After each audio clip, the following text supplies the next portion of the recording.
Éternel cauchemar. Partie 3. Fin. Il sortit son fusil et le pointa en l'air. Toujours caché dans la ruelle, il tira un coup. C'était une stratégie risquée.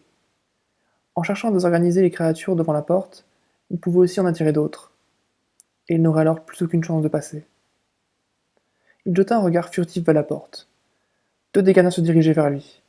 Le plan avait fonctionné. Il fallait maintenant les éliminer le plus vite possible pour conserver cet avantage. Il vérifia une nouvelle fois pour constater leur progression et croisa le regard de l'un d'eux. À cet instant, le monstre poussa un cri et commença à charger vers le coin de la ruelle, entraînant avec lui son acolyte. Il en sortit et leva sa hache. 5 mètres, 4 mètres, 3 mètres, 2 mètres, 1 mètre. Maintenant. D'un coup de hache circulaire, il trancha en deux le corps de ses 2 assaillants. Un flot de sang se répandit sur son arme et ses vêtements. Il n'en restait plus que 3. Au loin, les gardiens restants semblaient perturbés. Ils se questionnaient du regard, ne sachant pas s'ils devaient quitter leur poste ou attaquer. Lui savait très bien ce qu'il devait faire. Il rengaina l'extension du manche de sa hache et se mit à charger les monstres. Répondant à son engagement, un des gardiens harangua ses compagnons qui commencèrent eux aussi à venir à sa rencontre. 3 coups. C'est tout ce qui lui suffirait pour en venir à bout. Il avait déjà la chorégraphie en tête. Le monstre en tête allait envoyer un coup de fourche, esquive à droite. Coup de hache aux jambes. Tir au pistolet du second venant de la droite. Il pourrait monter sur la tête du gardien à genoux. Le premier tir sans s'en mentir fratricide en pleine gorge. Un mort. Pas le temps de recharger. Coup de hache par le haut, 2 morts. Le troisième est beaucoup plus lent, il boite, il n'a pas le temps de réagir. Lance ses 2 haches entre les 2 yeux. 3 morts. 5 secondes de combat à peine.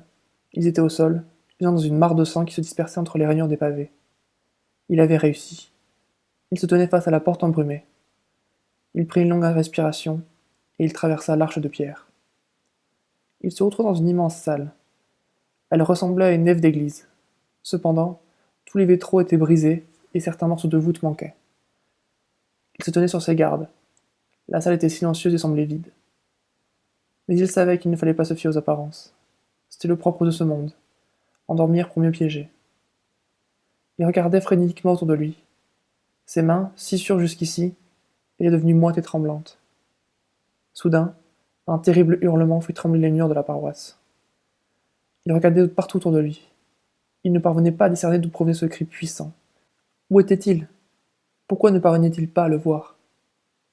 Un bruit sec fendit l'air. Il comprit. Trop tard. Il leva la tête.